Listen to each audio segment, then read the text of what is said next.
Hey everyone, I wanted to give you a quick overview of how the essay marking would look by taking a real student's essay paragraph on Macbeth and showing you exactly how I would mark it and give you a personalized video as well if you were to submit something like this to me. So this is the paragraph, and what you can see here is I have had a quick read of this paragraph in preparation for the video, but most of the time I'm live marking and what I call interactive marking. Let's start with the first thing that I would mention. I've got videos on this, but I want to make sure you're up to date with this as well. For Macbeth, this is for AQA Macbeth, and you can submit essays even if you're not doing AQA. You can do any of the exam boards. I have a lot of experience with all of them. But for AQA, this is from paper 1, section A, which is the Shakespeare section, obviously.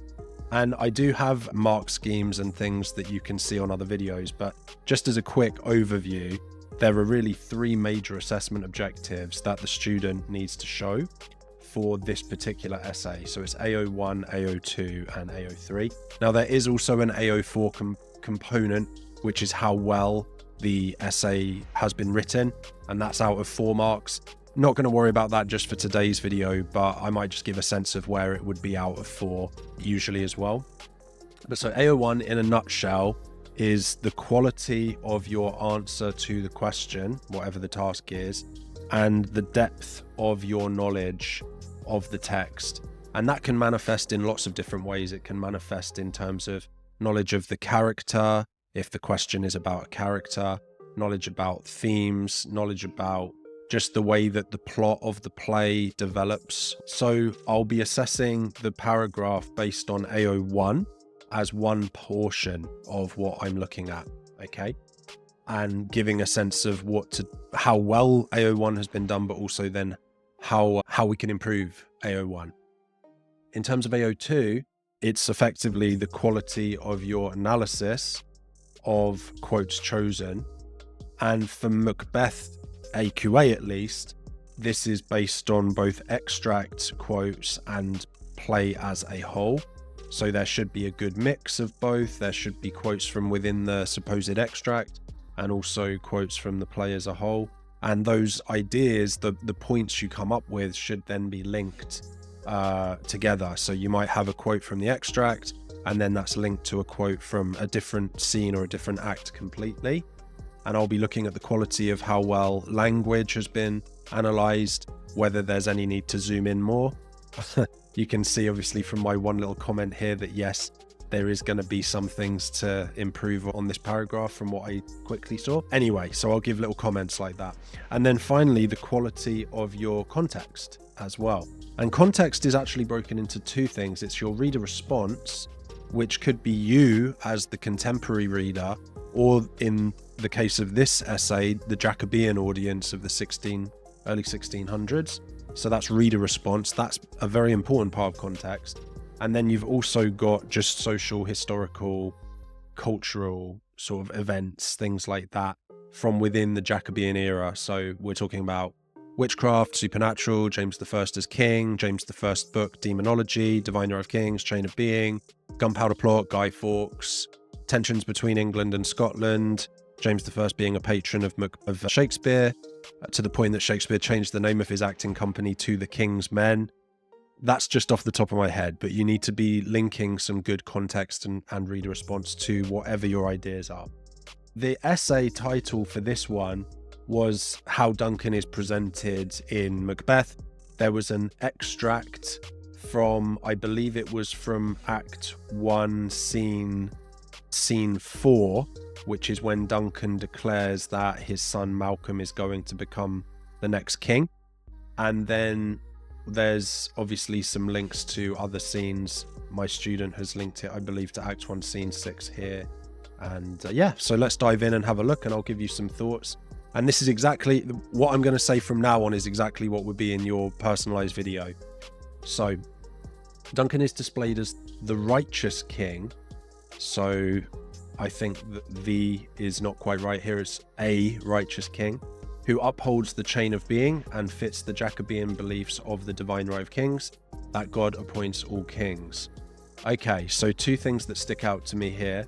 this is a very good overall point, which is going to start off some AO1 and linking the significance of Duncan's righteousness or righteous king to context you can talk about later, and that's obviously going to be a little bit of a introduction to AO3. So this particular student has been working with me for a while, so I expected the paragraph to be pretty good, and that's exactly what I recommend. You do a point at the beginning that establishes your idea. In this case, Duncan is presented as a righteous king, and then you try to link that to some additional significance, either through context or through how that impacts his character throughout the play, some kind of deeper significance. So you're showing a bit more AO1 depth of knowledge to the text. Firstly, Duncan is displayed as friendly even to people below him. He also opens himself up in the quote, "Let me enfold thee and hold thee to my heart." Small comment here, I would love to see try to include act and scene where possible. This one is Act 1, Scene 4. So it's good to add in the scenes where you can. That's a small thing that just helps with AO1 as well. But it's a well-chosen quote, and we can now dive in and see if the analysis of the quote, which would be AO2, has been done well or not. So this is unusual to see. So that's a little AO3 reader response in there. That's good thought about reader response. Make more clear. Maybe you could just put, e.g., Jacobeans would have been shocked or found this unusual. A king lowers himself to the level of his subjects, showing that Duncan is incredibly kind and good as he treats Banquo and others such as Macbeth like family. This was the one quote that I added just as a little example at the start. So this is where we need a little bit more of a zoom. Since Duncan holds Banquo to his heart, there is also the symbolism of his love and trust in his thanes. I made a little mistake there, sorry. In his thanes. And obviously the symbolism of hugging someone, their ultimate sense of love and trust and respect, right? So we see that he is a righteous king through the fact he treats his thanes well. This trust also shows up in Act 1, Scene 6, when Duncan says, "Give me your hand," to Lady Macbeth. So this is an excellent quote from play as a whole, so the rest of the play outside of the extract. Very good. So great. And this is a symbol of trust. The giving of the hand is a symbol of trust, and it is very ironic. Doesn't need a capital I. She takes his hand as she makes him trust her. She makes him trust her. True. This relates back to the innocent flower of Lady Macbeth. Now that is a quote or a portion of a quote, so I would just have that as in quote marks as well. Oh, did not mean to press. Yep, of a Lady Macbeth, capital L on Lady, as she is all nice and friendly before, but she will turn into the serpent later and finish the job of killing him. I think for this bit we probably don't need the brackets, but that's a good extra AO1 and the significance of how Lady Macbeth, Duncan's trust in others is his fatal flaw or downfall, basically. Now, I'll also say when things come into my mind about what's going on. So for me, this is obviously a very clear opportunity to talk about the gunpowder plot, because obviously the gunpowder plot was Guy Fawkes and his co-conspirators trying to abuse James I's trust or acceptance of people within his parliament and nearly getting blown up for it. Duncan believes that if you do something good, you will get something back. When Macbeth, with a B, Macbeth, defeats the Irish and the Norwegians, he becomes Thane of Cawdor. Now, quick thing here, the Irish is not exactly right. It was actually the traitor MacDonald, but he hired Irish mercenaries. So there's just a small, I wouldn't say it's wrong AO1, but it's not quite as detailed as it could be. And the Norwegians, he becomes Thane of Cawdor, becomes one of the most powerful people in Scotland. Absolutely true. This is shown in the quote. just had a little typo there. This is shown in the quote, like stars shine on all deservers. The simile, we need a full stop at the end here. This simile is a simile as it is referring to the stars shining on them, as in the Thanes. Stars have connotations to Jesus and God. This shows that Duncan is running a meritocracy, which is exactly what a righteous king should do to keep order. Now, I'm not 100% sure how the stars point specifically to Jesus and God here. There are a lot of links in Macbeth to Christianity and beliefs in God and Jesus, but I'm not sure about exactly what he means here, so I'm just going to put that as needs more detail to link stars to God or possibly Jesus. The thing that comes to my head maybe is the three wise men, something like that, because they followed the stars to find Jesus as a baby. That might be the link that he meant. I'm not 100% sure. And the idea of a meritocracy is excellent and true, and that is exactly what a righteous king should do in order to keep order. Now that's excellent because that refers back to the point at the beginning. So I'm just going to say great link to the initial point. Very good. And you want to do that. It also shows that he is always looking to share his power and wealth with his thanes and anyone that deserves it. The Jacobean audience would recognize Duncan as the rightful king, and we can see that he upholds justice and order, keeping the chain of being aligned. They would also have recognized him as being appointed by God, hence why he is such a good king. Appointed by God, this is a reference to divine right of kings. I'm just going to put DROK as a little abbreviation there, but that's another opportunity to add another important social, historical, cultural idea of the Jacobeans. Some good reader response.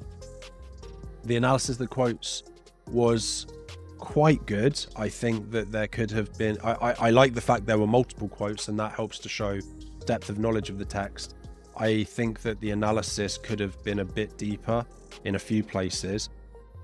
Just for simplicity, what I normally would do is give a mark out of 10 for each of the three major AOs. And I will give an AO4 mark just because that helps too. I think in terms of AO1, we're pretty good. We're probably up at around 7 or 8 out of 10. I think you do display detailed knowledge of Duncan, references to multiple places